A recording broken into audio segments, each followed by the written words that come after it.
Yeah, I've got some more filler on it. It's dried, so I can go ahead and start working on it. Let me get out of that sun there. Looks like Chip wants to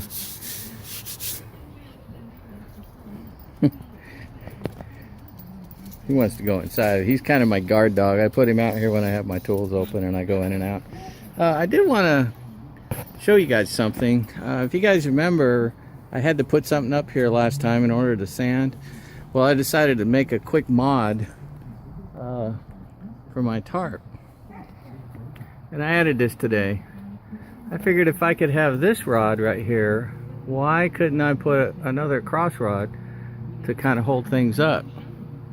And it looks like it worked out pretty good. So let's see what we, well, there's sun out there, but you can see it really makes a big difference. It's got a lot better reach. I mean, I can't even touch it. Can't even touch the top right now. In order to put that up, either have to lower the jib boom here or I have to stand in a chair, but that is okay. I can barely touch it right now. I'm not on my tippy toes, but plenty of walking room underneath her now, where I used to walk over here and I would my head would rub on the canvas, so I don't have that problem anymore. So that's my new used Murano out there, 2014. It had like, oh, I don't know, 46,000 miles on it, something like that. Got it for 16. Got a great deal on it. Love that car. Replaced the van, which if you watch my channel, you'll know that there's a lot of videos on my vans, because I called it my Fix It Again caravan. Anyways, I'm rambling, so let me get back onto this and get it sanded up. Get you back on the tripod here, guys.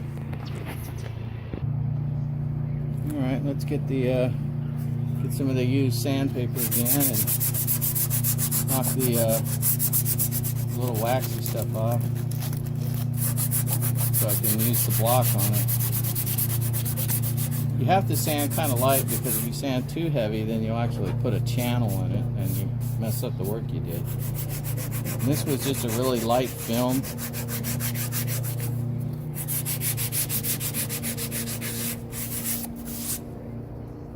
That's kind of galled up, so I think I'm going to change it. This one looks a little better. When you get this close on doing your job, though, you still want to use a crosshatch pattern, even though you're just using your fingertips. Or you could use like a little block of wood to do it. And that's probably pretty close. Let me get the metal edge there.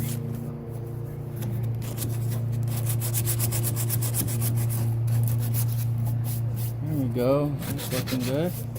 Alright, let me dust this up here. I think you guys get the idea there, so let me pause this so I don't waste the video. Alright, here's that little block of wood I was telling you about. You can still use some of your scraps and use a little block of wood on that.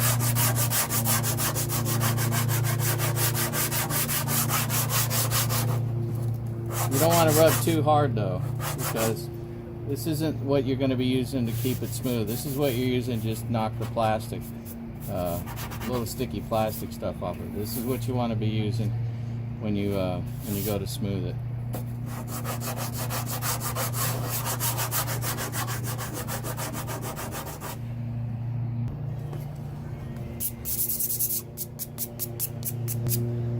So I'm going to get on this area right here.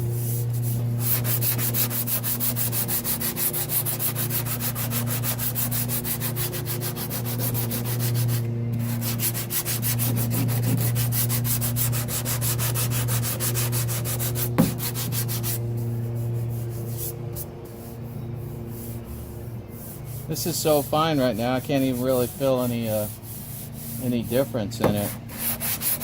So I think I'm to the point now that for making changes in it, I'll be using some primer in it and some glazing putty for any imperfections or any real small deviations that I need to take care of. So let me get up on this over here and keep working on that.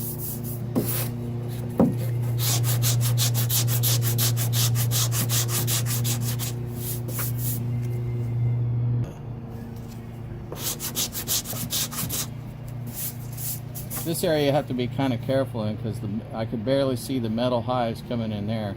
So I definitely want this to transition well, but I don't want to break through down to too much of the metal there. I want it to be right on the surface where it's just barely coming through, kind of like this. And then put my primer over it, and then dust sand it, and then see how well it transitions. So let me get back at this some more. And same thing for up in here where I put that filler between these two valleys, or between these two peaks. I got to be careful with this too because I don't want this to dig back out.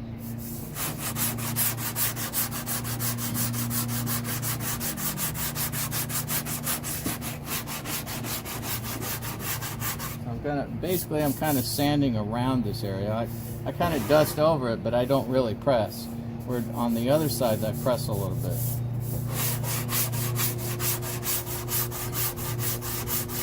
And I'm not pressing very hard. I'm just kind of dusting it over.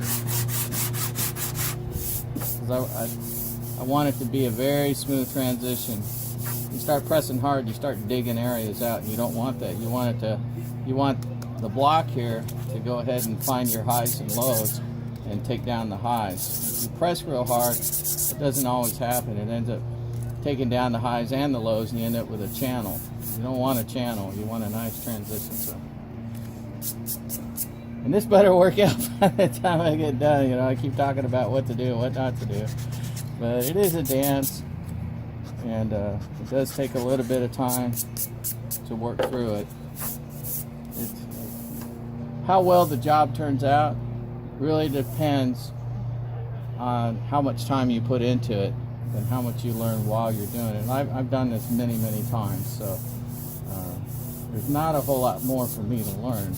But hey, you guys could enjoy learning something or watching it if you've never done this before. And some of you guys that do it, well, hey, send me some tips. Maybe there's something I'm missing, you know.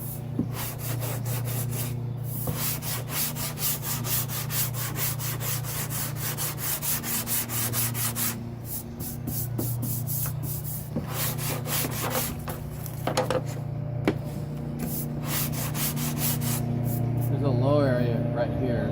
It's a little bit of line. I don't know how well you can see it. So I have to play with that a little bit. And the only way to play with this is to play with the rest of it. Because if I just stay here, then if you look down here, you'll see a nice transition, and all of a sudden there'll be a hole and then a nice transition again. You don't want that. That's the kind of stuff where I would be using glazing putty. If this was my final surface that I wanted to finish up. But I know this edge is good, and I know there's still Bondo here, so I want to feather it like this. I don't know if you can see it, but the metal is starting to show through here and on the edge. And that's kind of where I want to be, since I know this is a good edge.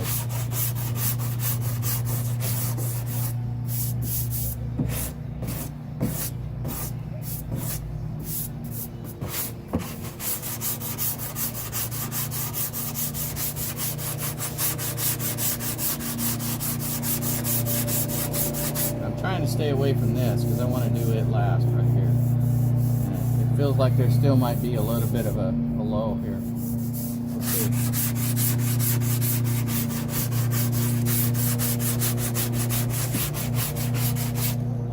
Alright, I'm starting to come through on my metal here, so I've gone just about as far as I can right here.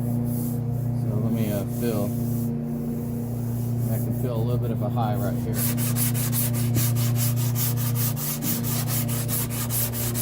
When you start to feel a little bit of high, use longer strokes. Instead of more shorter ones, use longer ones like this. And it'll average it out better.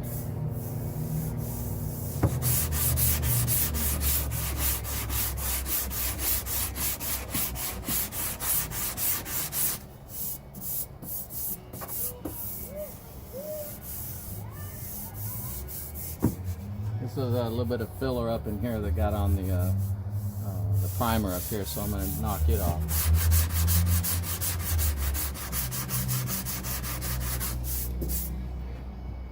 Alright, this is looking pretty good down here. Looks like I got to play in here a little bit. So let me turn this off for now and get a little bit more done. We're 10 minutes into it, and all I've done is sand for you guys. Right, I'm getting close enough now that I think that I can go ahead and start sanding up the side a little bit here. Right up in here.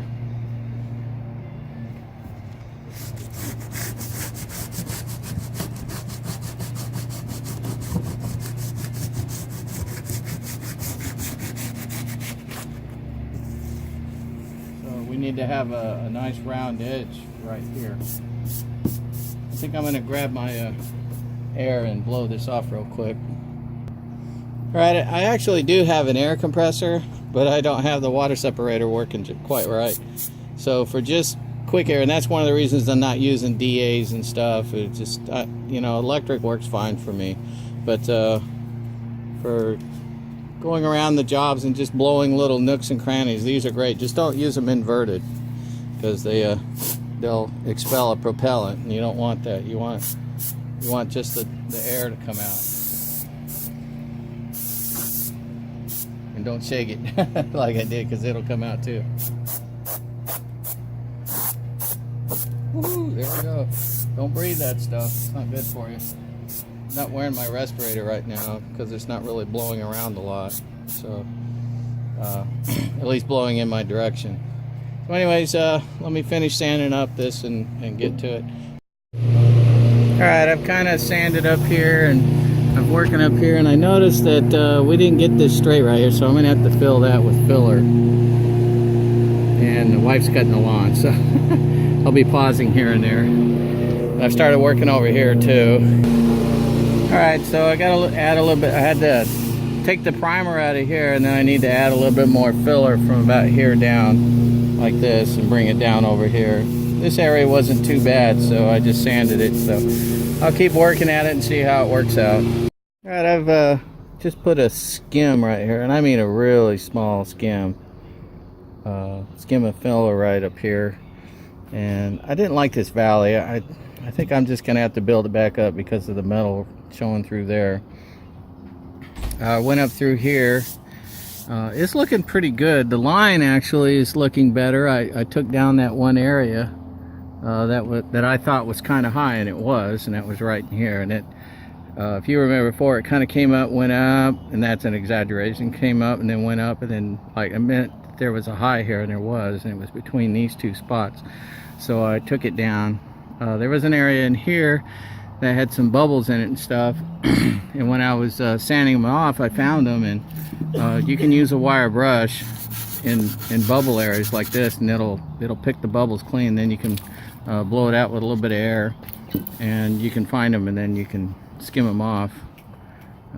That should still a little pliable. I could probably knock that down. Then this area right here I had sanded, and I went ahead and applied some more filler in this area. This area right here was kind of low, and it kind of went down like that, and then the metal kind of came in like this, so I tried to fill it. So I went up in here and I blended it up through here. So we'll see. This still seems like it's a little bit high right here, so I may end up taking some of this off right here and try to blend it into here some more. I also went over this with some 220 grit, and also this down in here. When you use 220 grit, you can find things that you can't find with you know, your 120 or whatever else you're using. 220 is a good what I would call a good fill grip, because when you get done sanding, you can run your hands across it and you can fill a lot of imperfections that you can't fill with a rougher sandpaper. And when you get it close to where you think you need to be, then you can use some 220 on it. Then when you get even closer than that, then after you get it all primered up nice and smooth like this, then you can dust it with some black primer, let it dry, and then sand it with a longboard. Let's see if I can find my longboard. Well, you know what the longboard looks like. It's longer than this one. I don't know where I put it. But you can use a longer board. And the high areas will be the color of primer, and the lower areas will be the color of the black dusted primer. They call it guide coating, and there's different things. You can use powders. There's all kinds of really cool stuff for that. But I need to let this dry, and then I can go ahead and sand it down and And then I'm gonna just finish for the night because the sun's going down. I don't know if you can tell, but way out there, the sun's right on the horizon. So I don't have much time left, and it's gonna drop probably down into the 50s or 40s tonight. So I need to get this dusted off and then primered, and then get back at it in the morning. So anyways, thanks a lot, guys, for watching. God bless you all, and if you like what I'm doing, give me a thumbs up. If you're learning something, give me a thumbs up. If you want to share your knowledge to help the project along, by all means, please comment. God bless you all, and Keith Nunn, you out. Bye.